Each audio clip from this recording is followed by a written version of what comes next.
आज बताएंगे आपको आखिर कैसे हमास को खत्म करने के लिए गाजा में आर पार की लड़ाई छिड़े हुए इजराइल और अब तो जमीनी आक्रमण कर इजरायली सेना और टैंक सिटी में तक जा घुसे हैं।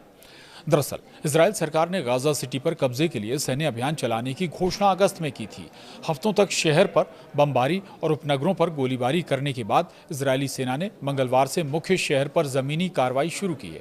इजरायली सेना के सैनिक और टैंक बुधवार को गाजा सिटी में और अंदर तक पहुंच गए और वहां पर उनकी हमास लड़ाकों से भीषण लड़ाई चल रही है। इजरायली सेना ने कहा है कि हाल के दिनों में शहर पर 150 बार से ज्यादा गोलीबारी और बमबारी की गई है। इजरायली हमलों से जान बचाने के लिए बड़ी संख्या में फलस्तीनी शहर छोड़कर भाग रहे हैं।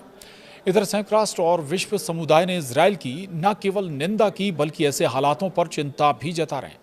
दरअसल गाजा सिटी पर हमले की विश्व समुदाय की कड़ी प्रतिक्रिया सामने आई है। 27 देशों के समूह वाले यूरोपीय संघ EU ने गाजा में फलस्तीनियों के दमन पर विरोध जताते हुए इजरायल पर जल्द कड़े प्रतिबंध लगाने के संकेत दिए। वहीं इजरायल सरकार ने गाजा सिटी पर कब्जे के लिए सैन्य अभियान चलाने की घोषणा अगस्त में की थी। हफ्तों तक शहर पर बमबारी और उपनगरों पर गोलीबारी करने के बाद इजरायली सेना ने मंगलवार से मुख्य शहर पर जमीनी कार्रवाई शुरू की है। इधर इजरायली हमलों में मरने वालों का आंकड़ा 65,000 तक जा पहुंचा है। ताज़ा कार्रवाई में 40 फलस्तीनियों के मारे जाने की सूचना है। मृतकों में कई बच्चे और महिलाएं शामिल हैं। 23 लोग अन्य स्थानों पर मारे गए हैं। इस प्रकार से अक्टूबर 2023 से अभी तक गाजा में मारे गए कुल फलस्तीनियों की संख्या बढ़कर लगभग 65,000 को पार कर गई है। दूसरी तरफ इजरायली हमलों में गाजा सिटी के अस्पताल को भारी नुकसान की खबर है। गाजा सिटी पर इजरायल के गाजा हमले में बच्चों का रान तीसी अस्पताल भी निशाना बना है। हमले से अस्पताल को भारी नुकसान हुआ है। अस्पताल में भर्ती 80 में से करीब आधे मरीज जान बचाने के लिए भाग गए हैं, जबकि करीब 40 मरीज, बच्चे, तीमारदार और 30 अस्पताल कर्मी वहीं पर रहने को मजबूर हैं।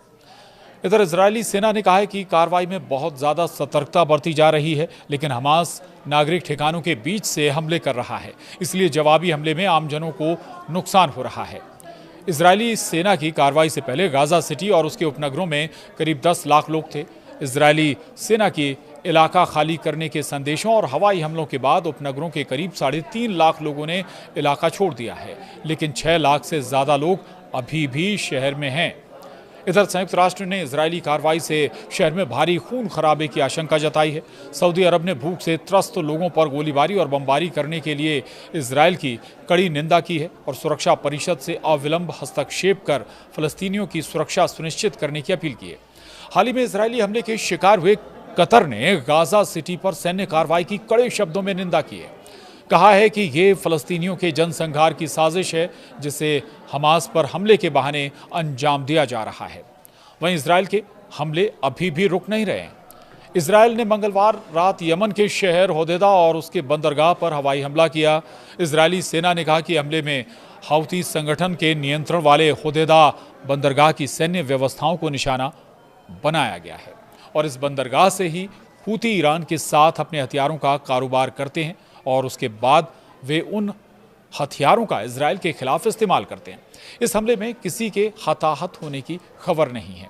वहीं गाजा पट्टी में मौजूद प्राचीन कालीन वस्तुओं को सुरक्षित निकालने की बड़ी कवायद शुरू हो गई है। इजरायली सेना से घंटों की वार्ता के बाद प्रीमियर अर्जेंस इंटरनेशनल नाम की संस्था को ये सफलता मिली और इसमें यूनेस्को द्वारा संरक्षित कई वस्तुओं को गाजा सिटी से निकाला गया है।